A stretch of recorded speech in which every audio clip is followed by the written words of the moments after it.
नमस्कार. मी सुनील कोरे, मुंबई जिल्हा उपनगर कोऑपरेटिव्ह हाऊसिंग फेडरेशनचा expert director, advocate Pai sir आणि सगळ्या पार्टिसिपेंट्सचं मनापासून हार्दिक स्वागत करतो. आता मी तुम्हाला शॉर्ट मध्ये ॲडव्होकेट नरेश पै सरांचं इंट्रोडक्शन देतो.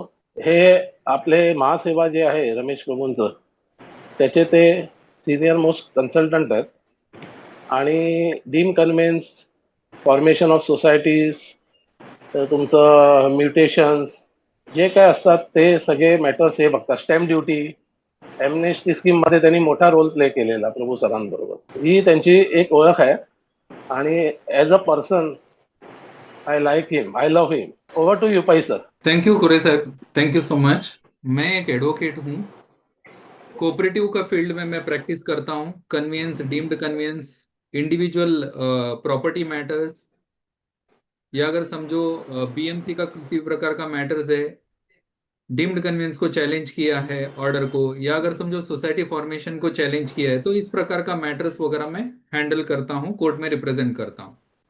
कोऑपरेटिव कोड का मैटर है तो इस प्रकार का मैटर्स लेता हूँ। Thank you so much. आज का विषय है कि विल क्या होता है, उसको किस प्रकार से बनाना चाहिए, रजिस्ट्रेशन होना जरूरी है नहीं जरूरी है, तो इसके बारे में चर्चा करूंगा। फिर उसके बाद प्रोबेट प्रोबेट के बारे में चर्चा करूंगा, उसका थोड़ा सा प्रोसीजर भी बताऊंगा। विल, सो विल कौन बना सकता है? One is capable of executing a valid legal document. जो एक लीगल डॉक्यूमेंट को एग्जीक्यूट करने का एक कैपेबिलिटी होना चाहिए इंडियन कॉन्ट्रैक्ट एक्ट के मुताबिक। That means he is sound mind रहना चाहिए, he is of sound mind. The person is of sound mind can execute the will. First thing, अगर किसी और के behalf, I mean first of all sound mind होना चाहिए, that is one thing.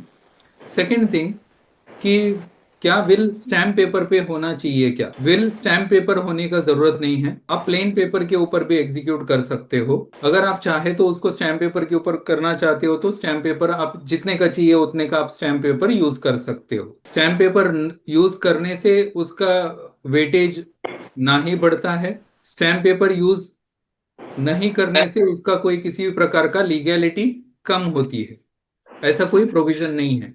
Okay. Secondly, आप stamp paper के ऊपर, अगर आप प्लेन पेपर के ऊपर भी एग्जीक्यूट कर सकते हो।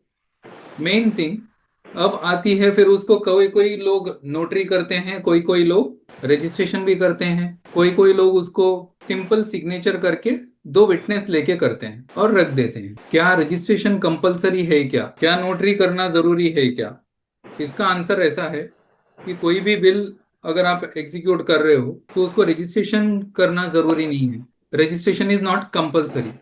आप रजिस्ट्रेशन करना चाहते हो कर सकते हो, it is not a compulsory registrable document नहीं है। रजिस्ट्रेशन करते हो तो वहां पर एक रजिस्ट्रार ऑफिस के अंदर एक रिकॉर्ड क्रिएट हो जाता है, बट ये पब्लिक डॉक्यूमेंट नहीं है। अगेन, आप जितने भी डॉक्यूमेंट्स वगैरह रजिस्टर करते हो सब रजिस्ट्रार ऑफिस में, पावर ऑफ अटर्नी और विल, ये दो चीजें हैं, पब्लिक डॉक्यूमेंट नहीं है। बाकी का सब डॉक्यूमेंट जो है पब्लिक डॉक्यूमेंट, आपको जो सर्टिफाइड ट्रू कॉपी आप ले सकते हो एप्लीकेशन दे करके। मैंने आपको क्लैरिटी दिया कि रजिस्ट्रेशन कंपलसरी है या नहीं है। सो अभी सेकेंडली, रजिस्ट्रेशन अगर आप समझो एक समय के बाद कोई भी एक रजिस्ट्रेशन एक्ट में ये प्रोविजन है, कोई भी अगर डॉक्यूमेंट आपने एग्जीक्यूट किया है उसको 4 महीने के अंदर आपको रजिस्ट्रेशन के लिए प्रेजेंट करना चाहिए। बट यहाँ पर कोई टाइम लिमिट नहीं है। 4 महीने का पीरियड बीत जाने के बाद भी अगर आपको लगता है उसके बाद मुझे रजिस्ट्रेशन करना चाहते हो तो आप रजिस्टर कर सकते हो। देन आप नोटरी करके भी रख सकते हो, सिंपल नोटरी कर सकते हो, सीरियल नोटरी के साथ कर सकते हो। सिंपल नोटरी भी एक्सेप्टेबल है, सीरियल नोटरी भी एक्सेप्टेबल है। या अगर आपने प्लेन के पेपर के ऊपर भी करके भी रखा, that is also will is acceptable, it is a valid document. इसमें मेन चीज क्या चाहिए? दो विटनेस चाहिए। Two witnesses are required, very much required, क्योंकि जब प्रोबेट के लिए जाता है उस टाइम पर आपको दो विटनेसेस की जरूरत पड़ती है, और विटनेसेस का एविडेंस, कंसेंट एफिडेविट बनता है, उसके बेसिस के ऊपर, उसके आधार के ऊपर कोर्ट ये मान के चलती है कि ये वैलिड इशू करता है। अब विल मतलब क्या है, किस प्रकार का विल बन सकते हैं? एक तो विल बनता है कि मेरा विल इज माई इच्छा, आई मीन माई इंटेंशन, कि मेरे बाद मेरा प्रॉपर्टी का, मेरा मूवेबल प्रॉपर्टी है, इमूवेबल प्रॉपर्टी है, उसको किस प्रकार से मैं मेरे फैमिली मेंबर हो या अगर नॉन फैमिली मेंबर हो, उनको किस प्रकार से मैं प्रॉपर्टी देना चाहता हूँ। सो एक इंडियन सक्सेशन एक्ट में एक प्रोविजन दिया हुआ है, विल का डेफिनेशन दिया हुआ है। एक आदमी का इच्छा है तो वो विल बना सकता है, और किस प्रकार से वो अपना प्रॉपर्टी अपने लीगल हेयर को देना चाहता है तो वो उसके अंदर स्पेसिफाई कर सकता है। सो इसमें म्यूचुअल, अगर समझो, जॉइंट विल भी हो सकता है। सो हस्बैंड एंड वाइफ अपना जॉइंट विल भी बना सकते हैं। एक ही विल के अंदर दोनों जन अपना अपना प्रॉपर्टी को एक दूसरे को दे सकते हैं। That is possible. देन हो सकता है आप म्यूचुअल विल, एक दूसरे को अपना अपना प्रॉपर्टी देना चाहते हो तो उस प्रकार से भी आप विल बना सकते हो। विल के अंदर सब्सिक्वेंट इफेक्ट भी दे सकते हो। सब्सिक्वेंट इफेक्ट मतलब समझो कि आज मैंने अपना विल बनाया, विल बनाने के बाद मैंने प्रॉपर्टी एक जन को, आई मीन सपोज वाइफ को दिया। वाइफ जब भी वो प्री डिसीज हो गई, मेरे से पहले ही चल बसी, तो इन दैट इवेंट क्या कर सकते हैं आप, तो कोडिसिल बना सकते हो। कोडिसिल मतलब एग्जिस्टिंग विल को आप चेंज करोगे। कोडिसिल करके एक एग्जीक्यूट आप कर सकते हो कि आपका पहले जो डिस्पो आई मीन आपने जो रिक्वेस्ट दिया था उसको आप चेंज कर सकते हो आपका सब्सिक्वेंट विल के अंदर। और ये विल एक ऐसा चीज है, जब जब चाहिए आपको तब तब आप उसको चेंज कर सकते हो। As and when you think, आप उसको चेंज का इफेक्ट दे सकते हो, आप चेंज कर सकते हो। इस प्रकार से आप अपना विश को चेंज कर सकते हो। जॉइंट विल के बारे में मैंने डिस्कशन किया, म्यूचुअल विल के बारे में डिस्कशन किया, विल के बारे में डिस्कशन किया। तो अभी जॉइंट विल के बारे में नहीं बताया। एक दूसरे को अपना प्रॉपर्टी एक ही विल के अंदर देंगे तो उसको joint joint joint will will बोला बोलते हैं, जाता है। Okay okay, thank you. Okay. And then उसके बाद आप उसके अंदर, अगर विल के अंदर अगर लगता है कि आपको आपके वाइफ या अगर आपको हस्बैंड को अगर आप प्रॉपर्टी देना चाहते हो, देन आप लाइफ इंटरेस्ट मेंशन कर सकते हो उसके अंदर। लाइफ इंटरेस्ट जब तक वो जीवित रहेंगे उनके लिए रहेगा। उसके बाद किसको जाएगा, बच्चों को जाएगा या ग्रैंड चिल्ड्रन को जाएगा। तो इस प्रकार का आप उसके अंदर डिस्पोजिशन कर सकते हो। देन विल अगर आप बनाते हो तो उसके अंदर एटलीस्ट दो विटनेसेस की जरूरत रहती है, जो आपके बाद, आई मीन जब प्रोबेट होगा, प्रोबेट सर्टिफिकेट के लिए आप जाओगे, प्रोबेट के बारे में मैं डिस्कशन करूंगा, लेकिन क्यों जरूरी है विटनेस उसके बारे में अभी बता रहा हूं। कि जब आप प्रोबेट के लिए जाओगे तो उस टाइम पर विटनेस का एक एफिडेविट लगता है कि ये जो विल जिसने एग्जीक्यूट किया है, उन्होंने हमारे सामने एग्जीक्यूट किया था, हमने उनको विल एग्जीक्यूट करते हुए देखा हुआ है। उन्होंने पहले साइन किया, उसके बाद हमने साइन किया, हमारे सामने ही साइन हुआ है। इस प्रकार का एक विटनेस एफिडेविट बनता है। तो वो देने के लिए उनकी जरूरत रहती है। तो विटनेस एफिडेविट देने के लिए वो आदमी जिंदा रहना चाहिए। तो इसलिए कोई भी अगर एक 60 साल 65 साल का उम्र का अगर विल बनाता है, तो यंगर एज का, जैसा कि 35 है 40 है, तो उस उम्र के लोगों का विटनेस लेना चाहिए। देन आप एक एडिशन कर सकते हो उसमें, अगर आपको लगता है कि आपका फैमिली में कोई विल को चैलेंज कर सकता है तो आप रजिस्ट्रेशन करना चाहते हो तो कंपलसरली आपको डॉक्टर का सर्टिफिकेट बहुत ही जरूरी है, आपको अटैच करना चाहिए। देन अगर आप रजिस्ट्रेशन नहीं करना चाहते हो तो भी आप एक डॉक्टर का सर्टिफिकेट ले लो कि अपना यू आर मेंटली साउंड है करके एक सपोर्टिंग डॉक्यूमेंट रहेगा, तो वो ले सकते हो। So as far as witness is concern मैंने आपको एक्सप्लेन कर दिया, डॉक्टर का सर्टिफिकेट के बारे में एक्सप्लेन कर दिया। देन आता है एग्जीक्यूटर्स, कि जैसा कि एग्जीक्यूटर्स एग्जीक्यूटर्स मतलब जिस एक जिम्मेदारी लेता हो, जो आदमी के आपके बाद आपका प्रॉपर्टी का डिस्ट्रीब्यूशन आपका लीगल हेयर में किस प्रकार से करना चाहिए करके आपने जो विल में लिखा है, उसी प्रकार से उसका डिस्ट्रीब्यूशन करने के लिए आप ज्यादा से ज्यादा 4 जन को आप एग्जीक्यूटर करके अपॉइंट कर सकते हो।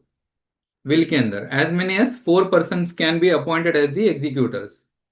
तो अभी एग्जीक्यूटर्स का क्या रोल रहता है, जब कभी जिसने विल बनाया वो एक्सपायर हो गया, तो उसके बाद वो एक डिसीज्ड पर्सन का कौन सा प्रॉपर्टी है उसका डिटेल ले लेगा। हो सकता है उनका घर में मिलेगा या फैमिली मेंबर बताएंगे। उसके बेसिस के ऊपर एक एप्लीकेशन फाइल करेगा, पिटीशन फाइल करेगा कि बॉम्बे हाई कोर्ट में या डिस्ट्रिक्ट कोर्ट में। एंड उसके बाद उसका प्रोबेट ले लेगा। Probate probate is a certificate. Probate मतलब एक certificate issued by the district court, Mumbai में बॉम्बे हाई कोर्ट है, कि उसके जरिए, प्रोबेट सर्टिफिकेट के जरिए ये प्रूव करता है कि this is the last will of the deceased person. इससे पहले मैंने आपको बताया कि एक आदमी अपना जीवित में कि जितना चाहिए उतना विल वो बना सकता है, प्रीवियस विल को तोड़ के। आज लगा कि हमें मेरा प्रॉपर्टी पूरा मेरा बेटी को देना चाहिए, कल लगता है मेरा बेटे को भी थोड़ा देना चाहिए, तो I keep on change my, because it is a wish of the person. तो you can keep on changing your will, but only thing is that आपको अगर एंटायर विल चेंज करते हो, then you must say that I am cancelling the earlier will dated XYZ, I am cancelling the earlier will dated whatever, जो आपने will बनाया तो उसको आप कैंसिल कर रहे हो और नया विल बना रहे हो, ताकि आपका जो प्रेजेंट विल जो है वो सुपरसीड करेगा, प्रीवियस विल को सुपरसीड करेगा। तो इसलिए you have to mention properly कि मैं प्रीवियस विल को सुपरसीड करके, ओवरराइड करके नया विल बना रहा हूं, एंड नया विल आपका ऑपरेशन में आ जाएगा। एग्जीक्यूटर के बारे में बात कर रहा था मैं कि एग्जीक्यूटर अप्लाई करेगा बॉम्बे हाई कोर्ट में और एक प्रोबेट सर्टिफिकेट ले लेगा। प्रोबेट सर्टिफिकेट लेने के बाद विल में जिस प्रकार से लिखा है उसी प्रकार से उस प्रॉपर्टी का डिस्ट्रीब्यूशन करेगा। जैसा कि समझो कि डिसीज्ड पर्सन का मुंबई में एक प्रॉपर्टी है, वो सन 1 को दिया है, I mean first son, and Pune में एक प्रॉपर्टी है या और कोई अलग जगह पर प्रॉपर्टी है, तो उसका डिस्ट्रीब्यूशन कैसे होगा? उसका एक ट्रांसफर डीड बनेगा, एक डीड ऑफ ट्रांसफर बनेगा, और उसके ऊपर 500 रुपया स्टैम्प ड्यूटी भरा जाएगा, 1000 रुपये रजिस्ट्रेशन फीस होगी। जिस प्रकार से सेल परचेज का एग्रीमेंट रजिस्टर होता है, गिफ्ट डीड का रजिस्ट्रेशन होता है, उसी प्रकार से ये डीड ऑफ ट्रांसफर का रजिस्ट्रेशन होगा सब रजिस्ट्रार ऑफिस में, एंड लीगली जो कायदे के अनुसार जो है ये प्रॉपर्टी डिस्ट्रीब्यूशन होगा एग्जीक्यूटर के जरिए।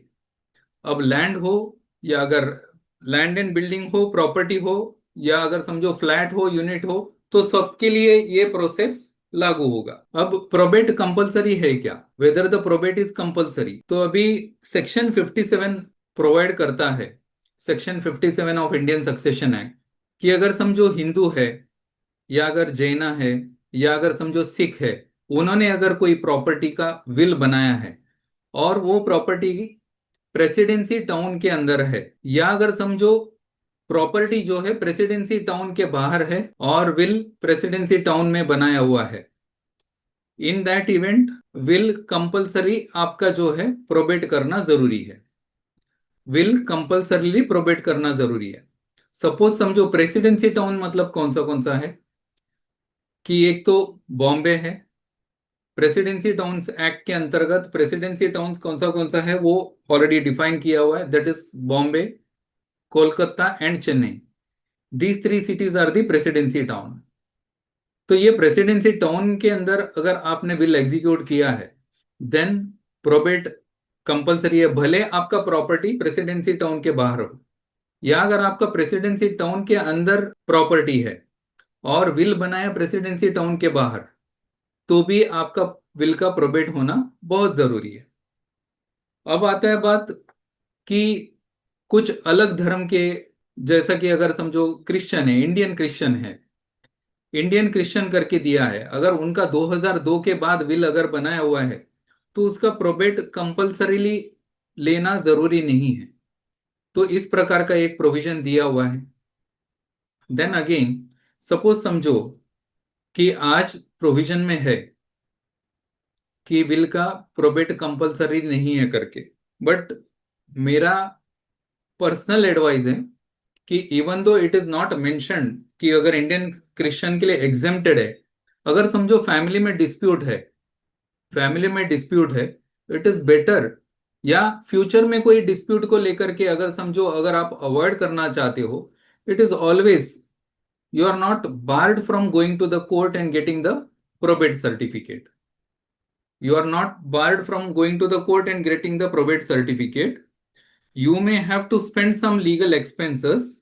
आपको शायद कोर्ट फी देना पड़ेगा, आपको शायद वकील का फीस देना पड़ेगा, but it is always advisable to get the probate certificate. And जिस प्रकार से मैंने अभी आपको बताया था कि प्रोबेट सर्टिफिकेट ले लो, उसको उसके बाद प्रॉपर्टी का डिस्ट्रीब्यूशन जैसा कि ट्रांसफर डीड बना के आप कर लो, तो that is always advisable and better है कि आपके पास एक टाइटल डॉक्यूमेंट रहेगा, और फ्यूचर डिस्प्यूट वगैरह कुछ होता है तो आप उसको अवॉइड कर सकते हो। देन अगेन आता है कि इंडियन, अब ये इंडियन सक्सेशन एक्ट जिसके अंतर्गत ये विल का प्रोविजंस वगैरह दिया हुआ है, वो एप्लीकेबल होता है मेरे जानकारी के मुताबिक। वो एप्लीकेबल होता है हिंदूज के लिए है, क्रिश्चियन के लिए है, और पारसी के लिए है, सिख धर्म के लिए, धर्म के लोग हैं उनके लिए है, और जैन धर्म जो पालन करते हैं उनके लिए है। अब मुस्लिम धर्म का जो पालन करते हैं उनके लिए उनका जो पर्सनल लॉ है, दैट इज सुपरसीड करता है, वो सुपरसीड करता है। एंड अगर हिंदू है, क्रिश्चियन है, सिख है, पारसी है, वो लोग अपना पूरा प्रॉपर्टी के लिए विल बना सकते हैं। 100% प्रॉपर्टी, उनका जो जितना प्रॉपर्टी है तो उसके लिए वो विल बना सकते हैं। विल के थ्रू अपना प्रॉपर्टी डिस्पोजिशन कर सकते हैं। बट मेरे जानकारी के मुताबिक मुस्लिम धर्म के लोग जो है वो सिर्फ अपना 1/3 शेयर के लिए, जो 1/3 शेयर बनता है उसके लिए वो विल बना सकते हैं। बाकी का जो 2/3 शेयर जो है वो बाय डिफॉल्ट उनका जो पर्सनल लॉ के मुताबिक जो लीगल हेयर है उनका उनका हक बनता है। सो प्रोबेट जरूरी है या नहीं है, प्रोबेट किसके लिए जरूरी है, इसके बारे में मैंने चर्चा किया, रजिस्ट्रेशन के बारे में चर्चा किया। अब इसका कोर्ट फी कितना होता है अगर विल नहीं है, समझो किसी ने प्रॉपर्टी प्रेसिडेंसी टाउन के अंदर है, विल नहीं बनाया, तो उसका क्या होगा, उसके बारे में भी चर्चा करूंगा। अब इसका court fee maximum maximum court fee है, महाराष्ट्र कोर्ट फी एक्ट के मुताबिक मैक्सिमम कोर्ट फी पर लैख, आई मीन पर लैख इट इज 7.5% है, जो आपका प्रॉपर्टी है उसका पर लैख 7.5%। और एक बार 10 लाख का वैल्यू पहुंच जाता है तो मैक्सिमम कोर्ट फी है 75,000। भले आपका प्रॉपर्टी का वैल्यू 3 करोड़ होने दो, 10 करोड़ होने दो, तो आपको मैक्सिमम कोर्ट फी लगेगा 75,000। अगर समझो विडो अप्लाई कर रही है, in that event court fee सिर्फ 10,000 रुपया रहेगा। कोर्ट फी सिर्फ 10,000 रुपये रहेगा। अदर देन दैट 75,000 का कोर्ट फी होगा। अब समझो किसी ने विल नहीं बनाया, अब समझो किसी ने विल नहीं बनाया, इन दैट इवेंट क्या कर सकते हैं, विल नहीं बनाया तो आप समझो इमूवेबल प्रॉपर्टी है, इमूवेबल प्रॉपर्टी है तो आप लेटर्स ऑफ एडमिनिस्ट्रेशन के लिए जा सकते हो। लेटर्स ऑफ एडमिनिस्ट्रेशन के लिए अगेन वो बॉम्बे हाई कोर्ट से, इंडियन सक्सेशन एक्ट के मुताबिक ही बॉम्बे हाई कोर्ट से उसको प्राप्त किया जा सकता है। अब ये लेटर्स ऑफ एडमिनिस्ट्रेशन जो है वो किस तरह का प्रॉपर्टी के लिए दिया जाता है, समझो विल में, विल अगर एग्जीक्यूट किया है, आप उसके अंदर मूवेबल प्रॉपर्टी है, इमूवेबल प्रॉपर्टी है, सब प्रकार का प्रॉपर्टी को आप मेंशन कर सकते हो। शेयर्स एंड सिक्योरिटीज है, फिक्स डिपॉजिट रिसीट है, सेविंग बैंक अकाउंट है, आपका गोल्ड है, हर चीज आप उसके अंदर आप डिस्पोजिशन में, आप बिक्वेस्ट में आप लिख सकते हो। वही अगर समझो विल नहीं बनाया तो इंडियन सक्सेशन एक्ट का एक प्रावधान देता है कि आप लेटर्स ऑफ एडमिनिस्ट्रेशन के लिए जा सकते हो, लेटर्स ऑफ एडमिनिस्ट्रेशन ले सकते हो। मूवेबल प्रॉपर्टी है और इमूवेबल प्रॉपर्टी है, दोनों प्रकार का, डिसीज्ड पर्सन का मूवेबल प्रॉपर्टी है और इमूवेबल प्रॉपर्टी है, तो दोनों प्रकार का प्रॉपर्टी के लिए आप लेटर्स ऑफ एडमिनिस्ट्रेशन के लिए अप्लाई कर सकते हो। अब इसमें क्या होगा कि अगर लेटर्स ऑफ एडमिनिस्ट्रेशन के लिए अप्लाई किया तो वहां पर हर एक लीगल हेयर का जो है कंसेंट लगता है। विल विल है तो भी वहां पर भी कंसेंट लगता है, तो यहां पर लेटर्स ऑफ एडमिनिस्ट्रेशन के लिए भी जाते हो तो भी कंसेंट लगता है। उसकी कोर्ट फी अगेन जिस प्रकार से मैंने आपको पहले बताया कि अगर समझो एक इनका डिसीज्ड पर्सन का विडो अप्लाई करती है तो 10,000 रुपीज कोर्ट फी होगा। अदर देन दैट अगर कोई अप्लाई कर रहा है तो 75,000 कोर्ट फी होगा। सेम प्रोसीजर लागू होगा। लीगल हेयर का कंसेंट चाहिए। विल है तो भी प्रोबेट के समय पर जो जो लीगल हेयर्स जिंदा है तो उनका कंसेंट लगता है। अगर कंसेंट नहीं है तो उनको नोटिस सर्विस किया जाता है, और उनका कंसेंट आने के बाद अगर समझो विल है, नोटिस सर्विस किया, किसी ने अगर कंसेंट नहीं दिया, नोटिस सर्विस किया, नोटिस सर्विस करने के बाद उन्होंने अगर किसी भी प्रकार का ऑब्जेक्शन नहीं लिया, एक 14 दिन का समय दिया रहता है, 14 दिन का समय के अंदर आप अगर किसी का विल को चैलेंज करना चाहते हो तो उस विल को आप चैलेंज कर सकते हो। या अगर समझो उसके बाद भी अगर समझो डिले के अगर कोई देरी हुआ है तो भी चैलेंज कर सकते हो। It is up to the court. Again, probate certificate grant होने से पहले ही चैलेंज करना पड़ेगा। एंड अगर सर्टिफिकेट देने के बाद भी अगर आपको लगता है तो आप वापस चैलेंज कर सकते हो, चैलेंज करने के लिए। बट जो आपको समय दिया है, अगेन आपका हियरिंग हो सकता है, बट अगेन जो ऑलरेडी ग्रांट किया हुआ है वो कंफर्म होगा। मेरा डिस्कशन चल रहा था कंसेंट एफिडेविट। तो अगर समझो विल है, कंसेंट एफिडेविट नहीं दिया कोई भी एक लीगल हेयर ने और चैलेंज किया, तो उस विल का जो उसका जो एप्लीकेशन जो है वो कन्वर्ट होगा सूट में, और उसको नाम दिया जाता है टेस्टामेंट्री सूट। और वो एक नॉर्मल सूट की तरह चलेगा। हो सकता है वो कोर्ट का जो वर्कलोड के ऊपर डिपेंड है, वो 2 साल के अंदर भी क्लियर हो सकता है, 5 साल भी लग सकते हैं, डिपेंडिंग अपॉन किस प्रकार से केस डेवलप होता है, उतना समय उसके अंदर जाएगा। तो यहाँ पर letters of administration, coming back two letters of administration, कि यहां पर भी कंसेंट एफिडेविट चाहिए। कंसेंट एफिडेविट नहीं है तो अगेन वो, या अगर किसी ने चैलेंज किया तो उसको टेस्टामेंट्री सूट में कन्वर्ट किया जाता है।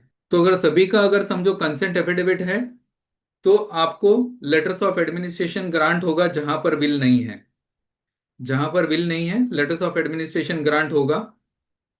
समझो आज, समझो कोई एक डिसीज्ड पर्सन है, उनका सब प्रॉपर्टी का हमें पता चला और हमने आज लेटर्स ऑफ एडमिनिस्ट्रेशन लिया, या अगर प्रोबेट के लिए अप्लाई किया और प्रोबेट ले लिया, बाद में पता चलता है कि इनकी और भी प्रॉपर्टी थी, और भी मूवेबल प्रॉपर्टी थी, और भी इमूवेबल प्रॉपर्टी थी। तो अब क्या कर सकते हैं? जब आपको पता चला कि और एडिशनल प्रॉपर्टी है तो देन आप अमेंडमेंट के लिए जा सकते हो। आप अमेंडमेंट के लिए जा सकते हो।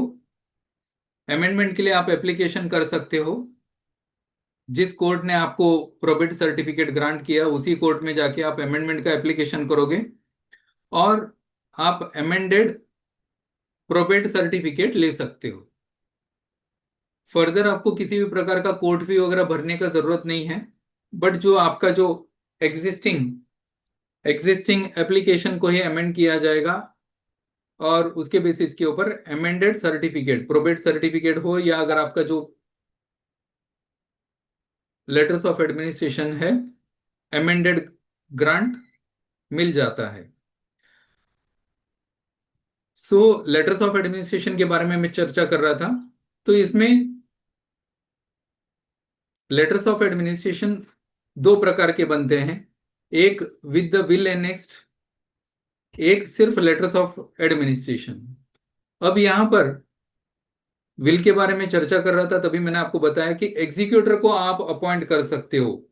ज्यादा से ज्यादा 4 एग्जीक्यूटर को अपॉइंट कर सकते हैं करके। अगर आप कोई भी कंसल्टेंट के पास जाते हो तो आपको आपको एक एडवाइस दिया जाता है कि आप एग्जीक्यूटर को अपॉइंट कर सकते हो करके। बट बहुत सारे लोग अपने आप विल बनाते हैं और भूल जाते हैं कहीं ना कहीं एग्जीक्यूटर को अपॉइंट करने के लिए, एग्जीक्यूटर को अपॉइंट करने के लिए भूल जाते हैं।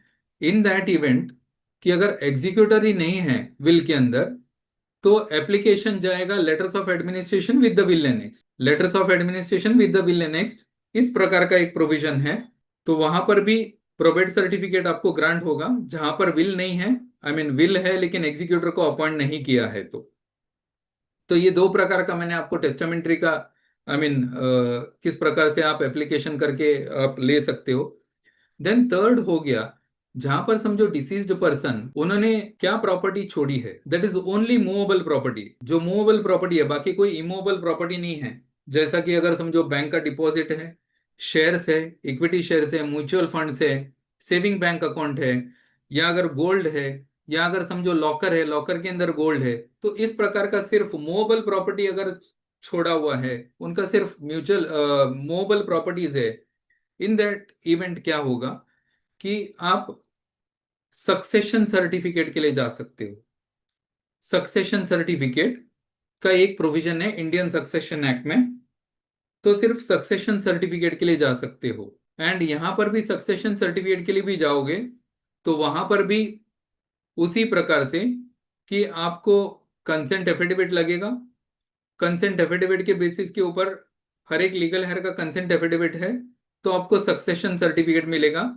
देन आप फैमिली में एक जन को सक्सेशन सर्टिफिकेट मिला, देन आप अपना फैमिली मेंबर में किस प्रकार की प्रॉपर्टी को डिस्ट्रीब्यूशन करना चाहते हो, तो उस प्रकार से आप जो अगर इक्वल शेयर है, इक्वल शेयर के मुताबिक अगर इक्वली अगर आप डिवाइड करके लेना चाहते हो, इक्वली डिवाइड करके ले सकते हो। या अगर जिस प्रकार से आपका फैमिली का अंडरस्टैंडिंग है तो उस प्रकार से आप डिस्पोजिशन मतलब डिस्ट्रीब्यूशन करके ले सकते हो।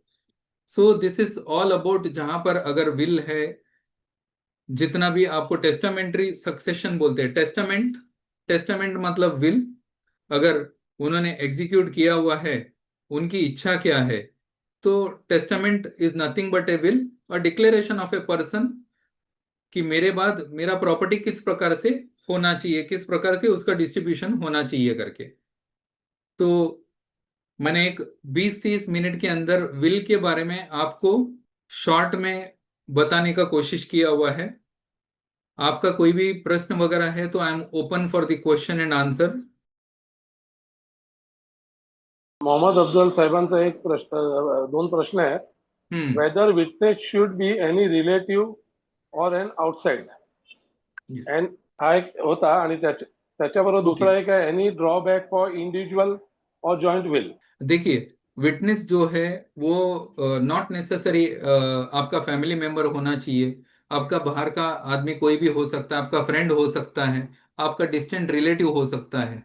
But only thing is that आपका विल का बेनिफिशियरी नहीं होना चाहिए। He should not be A beneficiary. वो बेनिफिशियरी नहीं होना चाहिए तो it will create a doubt. अगर वो खुद विटनेस है, वो खुद बेनिफिशियरी है, तो शायद प्रोबेट सर्टिफिकेट नाकारा जा सकता है। तो कोर्ट में, कोर्ट ये ऑब्जर्वेशन कर सकता है कि ये कहीं फ्रॉडुलेंट, फ्रॉड से या कोएर्सन से ये विल, कोएर्सिव मेथड से ये विल बनाए हुआ हो, इस प्रकार का नतीजा आ सकता है या जजमेंट आ सकता है। तो इसके लिए आप विटनेस जो है अदर देन बेनिफिशियरी आपको रखना चाहिए। एक आंसर हो गया इनका। क्वेश्चन, सेकंड क्वेश्चन है, सेकंड क्वेश्चन सेकंड, बताइए। एनी ड्रॉबॅक फॉर इंडिव्हिज्युअल और joint will. It is always better to, देखिए कोई भी चीज, दोनों उसका मेरिट्स एंड डीमेरिट्स तो है ही। अगर आप जॉइंट विल बनाते हो तो अगर समझो फर्दर उनको क्या आपने उस विल में बोला हुआ है कि उनका फाइनल डिसीजन उनका है क्या, तो वहां पर अगेन उनको अलग से विल बनाना पड़ेगा वाइफ को। अगर समझो हस्बैंड ने प्रॉपर्टी, समझो जॉइंट विल बनाया, हस्बैंड ने पूरा प्रॉपर्टी वाइफ को दे दिया, हस्बैंड ने पूरा प्रॉपर्टी वाइफ को दे दिया absolutely and forever, there is no further condition, कि ऐसा नहीं है कि वाइफ को समझो लाइफ इंटरेस्ट दे दिया और उसके बाद जो है, लाइफ इंटरेस्ट के बाद समझो कि बच्चों को दे रहा हूं, तो अगर इस प्रकार का विल है डॉक्यूमेंटेशन में थोड़ा सा दिक्कत आ सकती है। या अगर समझो एब्सोल्युटली एंड फॉरएवर करके अगर दे दिया, जॉइंट विल है, तो वाइफ को अलग विल बनाना पड़ेगा। तो आप किस प्रकार से करना चाहते हो उसके बेसिस के ऊपर है, उसके अंदर कोई प्रॉब्लम आ सकता है, नहीं आ सकता है। इट इज, अगर आप जॉइंट विल बनाना चाहते हो तो जॉइंट विल बना सकते हो, बट आपका विश क्या है वो पहले समझ के लेना पड़ेगा। हस्बैंड वाइफ का विश क्या है वो पहले समझ के लेना पड़ेगा, एंड उसके बाद ही वो मैं थोड़ा सा डिटेल में जानकारी दे सकता हूँ। नमस्कार मैडम, बोला। हा बोला मॅडम. समजा बेनिफिशियरी स्वतः प्रोबेट करायला गेले आणि बाकीचे लिगल हेअर समजा एक्सपायर्ड असेल, फर्स्ट लिगल हेअर जेवढे, तर पुन्हा त्यांचे लिगल हेअर रेकॉर्डवर आणावे लागतात की बेनिफिशियरीच्या प्रोबेटनी होऊ शकतं? नाही, बेनिफिशियरी अप्लाय करू शकतो, हा पण बेनिफिशियरी अप्लाय ओके करायला काही हरकत नाहीये. Okay okay. पण तुम्हाला ते लीगल हेअर्स कोण कोण आहेत म्हणून तुम्हाला माहिती असेल, हा तर तुम्हाला ते कोर्टात तुम्हाला इन्फॉर्मेशन द्यायला पाहिजे तुमच्या पिटिशन मध्ये. Okay okay. आता समजा की ते जेवढं माहिती आहे तुम्हाला हा आणि विल असेल, हा विल असून तुम्हाला माहिती नसेल फर्दर लिगल हेअर्स कोण आहेत म्हणून, हा मग तुम्ही एक इंटरिम ऍप्लिकेशन कोर्टात काढू शकतात की मला लिगल हेअर्स कोण कोण आहेत म्हणून मला माहिती नाहीये, हा हा आणि मग मी एक पब्लिक नोटीस पब्लिश करतो ओके आणि त्याप्रमाणे तुम्हाला कोर्ट आदेश देईल पब्लिक नोटीस पब्लिश करायला. ओके ओके, आणि एकदा पब्लिक नोटीस झाल्यावर पुढची कारवाई होणार. अच्छा. पण ओके, फर्दर लिगल हेअर बोर्डावर आणावेच लागतात.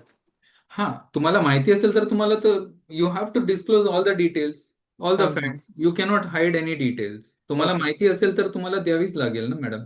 Okay Okay, you have to disclose all the information, and the probate should not be revoked on that ground later on. So therefore, whatever information you have to disclose. Court will decide. Okay. आणि दुसरा प्रश्न असा आहे की letter of administration, housing सोसायटीमध्ये letter of administration कसं हे होतं, prove होतं?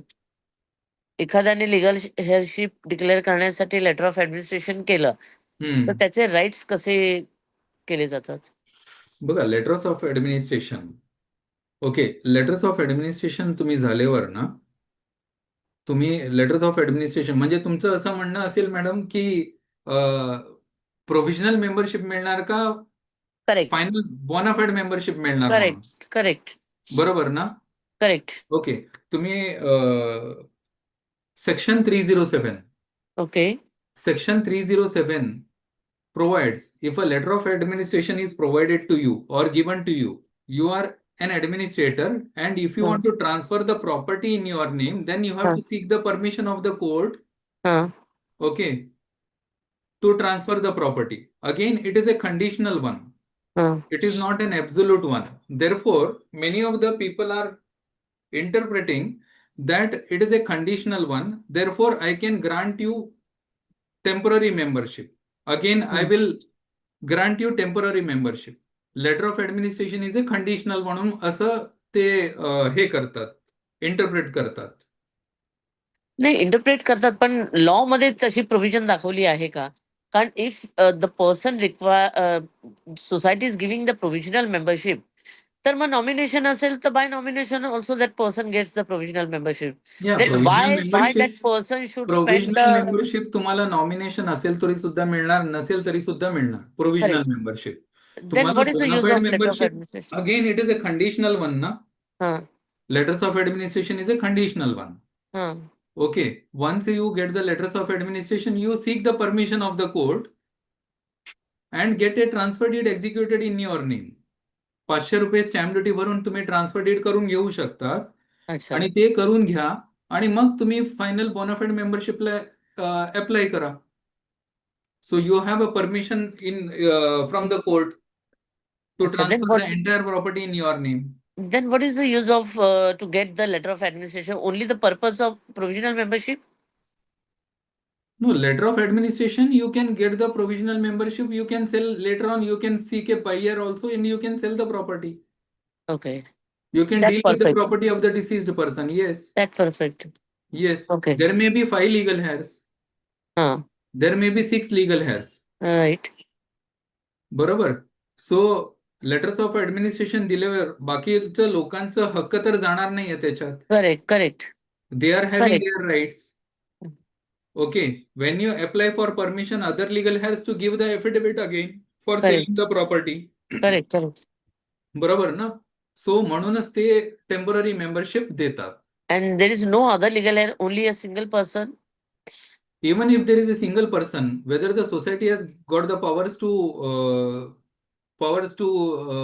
decide on that. Under which section? Again, section 305? 307 again prevail upon. Okay. You have to seek the permission again of the court. Okay. Okay, तुम्ही हे करून घ्या, letters of administration घ्या आणि मग तुमच्या नावाने ट्रान्सफर करून घ्या. You take the permission of the court and get it transferred. Okay. Then it is you can get the bona fide membership. Okay. Okay. Okay. Okay. Yeah. Okay. Thank you. Yes, ma'am. एक दीपा मॅडमचा काहीतरी प्रश्न आहे. To become a nominee in cooperative housing society is probate required. To become a nominee member in the society, probate is required. असं Required प्रश्न आहे ना? आहे त्यांचं. प्रोबेटची प्रश्न गरज आहे नाही. गरज नाही आहे ना. प्रोबेटची गरज नाही, पण विल असेल तर तुम्ही प्रोबेट करून घ्या. हा. तिसरं शशांक गोरे म्हणून आहे. Can a hmm. Will written on a plain paper be enforced under law? Yeah मी ऑलरेडी उत्तर दिलेलं आहे सांगितलं. त्याच्यात. आय मीन तरी बोला एकदा, रिपीट करा जरा. राईट आन्सर दिलेले आहे. ते तुम्ही करू शकतात. It need not be on stamp paper, plain पेपरवर होऊ शकतो. Plain पण paper वर टू होऊ शकतो. Condition is that you should have witnesses, किंवा विटनेसेस Witnesses. वारले असेल तरी सुद्धा someone a person, section 384 of the Indian succession act provides की अजून कोणी माणूस त्यावेळी उपस्थित होता, त्या माणसाने पण एफिडेव्हिट देऊ शकतात आणि नंतर प्रोबेट ग्रांट होऊ शकतो. आता विल जे असतं तर पाचवा बरेच कन्फ्युजन आहे विल मध्ये. रजिस्टर पाहिजे, रजिस्टर नसेल तर notary is also applicable, notary नसेल तर प्लेन पेपरचा आन्सर तुम्ही दिलेला आहे. बट बरोबर आहे. सपोज, कारण जुन्या काळामध्ये काही वेळेला विल नुसते केले जातात, दोन विटनेसेस, डॉक्टर्स, हे सगळे एव्हिडन्स असतात. बरोबर, पण डॉक्टर्स पण एव्हिडन्स देऊ शकतो मॅडम. हा, करेक्ट. साऊंड डॉक्टर्स पण माइंड देऊ आहे म्हणून. शकतो. साऊंड समजा माइंड आहे किंवा म्हणून. नोटरी केली असेल आणि नोटरीने पण तुम्हाला एफिडेव्हिट दिलं तरी सुद्धा ओके, ओके बिकॉज ओके. त्यांच्या समोर सही केला जातोय ना. राईट. म्हणजे ते व्हॅलिड होऊ शकतं ना, याचा अर्थ. हा व्हॅलिड होऊ शकतो ना म्हणजे मॅडम. नोटराईज, कारण हा, सपोज हे चॅलेंजला गेलं. माझं जे काही अंडरस्टँडिंग आहे त्याप्रमाणे ते होऊ शकतो. हा, म्हणजे suppose anybody challenge in the म्हणजे कोर्ट. विटनेसेस नसेल, witnesses are not cooperating, I mean म्हणजे तुम्हाला कुठे आहेत माहिती नाहीये, फक्त काय करतात तेव्हाच जुन्या काळात काय करत होते, फक्त नाव लिहित होते, म्हणजे हा, राईट. फक्त सही करत होते. आता ही करेक्ट. कोणाची सही आहे काय आहे ते कळत नाही. कळत नव्हतं. हा. बरोबर आहे. त्याप्रमाणे ते पण करून घेऊ शकतात. किंवा अजून एक 384 मध्ये विटनेसेस म्हणजे त्यांच्या सही वगैरे आहे म्हणून ते पण तुम्ही प्रूव्ह करू शकतात. ओके. काही डॉक्युमेंट गुड. तुमच्याकडे असेल, करेक्ट. एक्झिक्युटर डिसीज्ड पर्सनचे डॉक्युमेंट हा. असतील, ओके, त्यांची सही गव्हर्नमेंटच्या रेकॉर्डवर असेल, त्या रेकॉर्डच्या सहीप्रमाणे पण तुम्हाला आदेश मिळू शकतो, प्रोबेट परफेक्ट. सर्टिफिकेट मिळू शकतो. पण तुम्ही प्रयत्न केला पाहिजे, तसं इंटरिम परफेक्ट. ऍप्लिकेशन वगैरे काढून प्रयत्न करू शकतात. किंवा इव्हन जे विटनेसेस असतात, नोटराईज केलेलं विल, विटनेसेस जे असतात, सपोज विल चॅलेंजला गेलं तर that witness also witness for that will. हा, कन्सेंट एफिडेव्हिट त्यांच्या पण घेऊ हा, नावाने होऊ शकतात. शकतं. Correct. Right thank you. Right. Yes.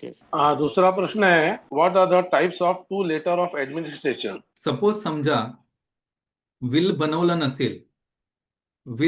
नसेल, तुम्हाला फक्त लेटर्स ऑफ ऍडमिनिस्ट्रेशन मिळणार. आणि विल बनवलं असेल पण त्याच्यात एक्झिक्युटर नाहीये, तेव्हा letters of administration with the will annexed. Will तुम्ही बरोबर. एनेक्स करणार आणि तुम्हाला लेटर ऑफ ऍडमिनिस्ट्रेशन मिळणार. तसं letter of administration with the will annexed, and will नसेल ओनली लेटर्स ऑफ ऍडमिनिस्ट्रेशन, असं 2 प्रकारचं आहे. बरोबर. आता एक प्रश्न आहे मोहम्मद अफजलचा. Under the special marriage, hello बरोबर आहे, बोला. Under the special marriage act 1954, the personal law does not apply, but Indian Succession Act will apply. बरोबर आहे. त्यांनी स्पेशल मॅरेज ऍक्ट प्रमाणे त्यांनी मॅरेज रजिस्ट्रेशन केलं पाहिजे. स्पेशल मॅरेज ऍक्ट प्रमाणे त्यांनी मॅरेज रजिस्ट्रेशन केलं पाहिजे, तेव्हा त्यांना पर्सनल लॉचं लागू होणार नाहीये. नाही होणार. हो. नंतर नाव नाही दिलंय, Redmi note 8 pro. Will copy to be submitted to society office and other places. Will copy submit करायचा का सोसायटी ऑफिस और any other place too? Madam और sir, however it is, Redmi तुम्ही, ओके, विलची कॉपी तुम्ही जीवित असताना तुम्हाला सोसायटीमध्ये कोणाला द्यायचं नाहीये. ते it is a confidential document. तुम्ही ज्यावेळी नसतात त्यावेळी तुम्ही देणार ते सोसायटीमध्ये, म्हणजे प्रोबेट करून देणार. फक्त प्रोबेट नसलेल्या विलवर तुम्हाला मेंबरशिप पण देता येणार नाही. You have to take the probate certificate first, then only the membership will be granted to you. काही सोसायटींनी असं मी बघितलेलं आहे, विलची कॉपी घेतली आणि त्यांना मेंबरशिप देऊन टाकलं, असं पण आहे. पण that is not the correct procedure. तुम्ही प्रोबेट सर्टिफिकेट घेतलं पाहिजे, किंवा तुम्ही कोऑपरेटिव्ह सोसायटीच्या कायद्याप्रमाणे तुम्ही रिलीज डीड करून घ्या. ते पण तुम्ही करता येईल. म्हणजे ते केलं तरी सुद्धा तुम्हाला ते मेंबरशिप द्यायला पाहिजे म्हणून हायकोर्टाने, बॉम्बे हायकोर्टाचे आदेश आहे. ठीक आहे. ओके. अजून कोणाला प्रश्न विचारायला डायरेक्टली ऍडव्होकेट नरेश पै सरांना विचारू शकता. अजून बाकी आहे ना दुसरं सेशन? हॅलो, बिल मध्ये जे सोल एक्झिक्युटर म्हणून जी हे असते सुविधा असते ते सोल एक्झिक्युटरचं काय राईट्स वगैरे असतात? नाही, तुम्ही सोल एक्झिक्युटर म्हणू शकतात किंवा 2 एक्झिक्युटरला ठेवू शकतात. All executor can jointly apply or one single executor also can त्याच्या अप्लाय. नावावर बिल आहे तोच सोल एक्झिक्युटर असेल तर काय प्रोव्हिजन्स, म्हणजे काय त्याचे राईट्स काय आहेत किंवा त्याचं काय, म्हणजे त्याचा अर्थ काय निघतो? नाही बघा, मी एका माणसाला अपॉइंट करतो एक्झिक्युटर म्हणून. He is a sole executor. मग ज्याच्या आय डू नावावर नॉट हॅव bill आहे सेकंड, तोच third, sole fourth executor person. असेल. ऐकून घ्या. हा. I do not have second, third, fourth person hmm, to implement my wish, hmm, to give effect to my wish. Hmm, My wish may be I have to give some property my son. I want to give my some of the property to some trust.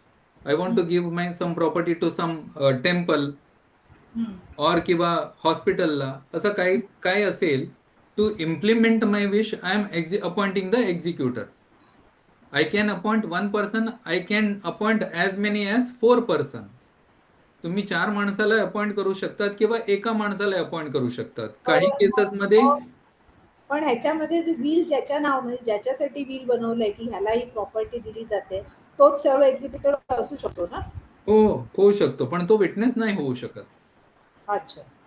If Okay. You appoint him, the beneficiary also as the witness, then the probate certificate you may not gate.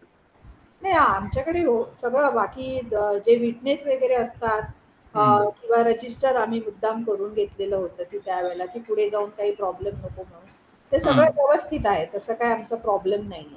बरोबर आहे. पण पण तुम्ही एका माणसाला ठेवू शकतात किंवा एकापेक्षा जास्त माणसाला ठेवू शकतात. So that is up to the person who is executing the will. Okay, okay. Okay, thank you. Yeah. अजून एक प्रश्न आलाय. हम्म. Is it possible to make a will in wife's name on a condition that after her death, hmm. a condition that it should go to the children? हा, ते मी सांगितलं ना तुम्हाला, life मगाशी इंटरेस्ट सांगितलं. म्हणून. बायकोला Life लाईफ interest. इंटरेस्ट दिला आणि नंतर त्यानंतर मुलांना जाणार म्हणून. So that kind of will is also okay. तुम्ही एक्झिक्यूट Okay. करू शकतात. ठीक आहे सर. दुसरं काय आता अजून बाकी या. आहे? नाही, माझं मी सेशन कंप्लीट केलेलं. मला माहिती नाही अजून सेशन आहे का म्हणून. नाही, सेशन नाही, 6 आता सेशन संपेल आपलं. सांगितलेलं.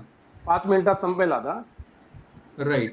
आता कोणाला जर बोलायचं असेल अजून तर एक लास्ट एक प्रश्न बस. अजून एक प्रश्न विचारायचा होता. हम्म. जर आम्ही बिल प्रोड्यूस केलेला आहे आणि जर दुसरे हायर्स असतील त्यांनी जर काय दुसरे लेटर्स देऊ शकतात का काय आमच्या बिलच्या आधारावर? जरा परत एकदा बोला मॅडम. म्हणजे बिल आमच्या नावावर आहे, आम्ही ते सोसायटीला दिलेलं आहे, पण तरी पण बहीण येऊन इंटरफेअर करू शकते का? नाही, तुम्ही प्रोबेट घेतला का मॅडम? प्रोबेट प्रोबेट घेतल्यावर नाही ते घेतलं. इंटरफिअर करू शकत नाही ना. हा, प्रोबेट नाही घेतलेलं आहे. हा, प्रोबेट घ्यायला पाहिजे तुम्ही अगोदर. हा, प्रोबेट तर आम्ही करायला देणारच आहोत, त्याचा काही इश्यू नाहीये, पण आता नॉमिनी बनवून घेण्यासाठी ती इंटरफेअर करू शकते का? नॉमिनेशन फाईल केलेलं आहे का सोसायटीमध्ये? नॉमिनेशन नसेल तर ते ऑब्जेक्शन टाकू शकतात ना. What is the cost comes for preparing a will? Tentative cost comes for preparing a will. ते कॉस्ट तुम्ही कुठल्या वकिलांना नेमणार त्यांच्यावर आहे ती फीस. ते काही बरोबर. सांगता येणार नाही इकडे.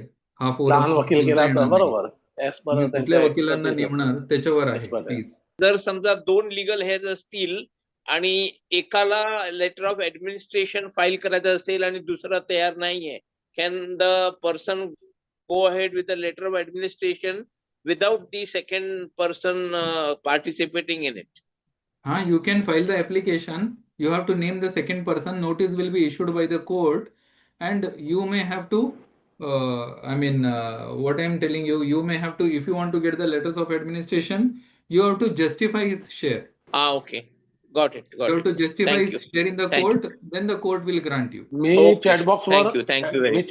Yes. मी चॅटबॉक्स वर ऍडव्होकेट नरेश पै सरांचा नंबर लिहिला आहे. तरी कोणाला लिहायचं असेल तर मी आता रिपीट करतोय. 98-508 22472. परत एकदा बोलतो. 9850822472.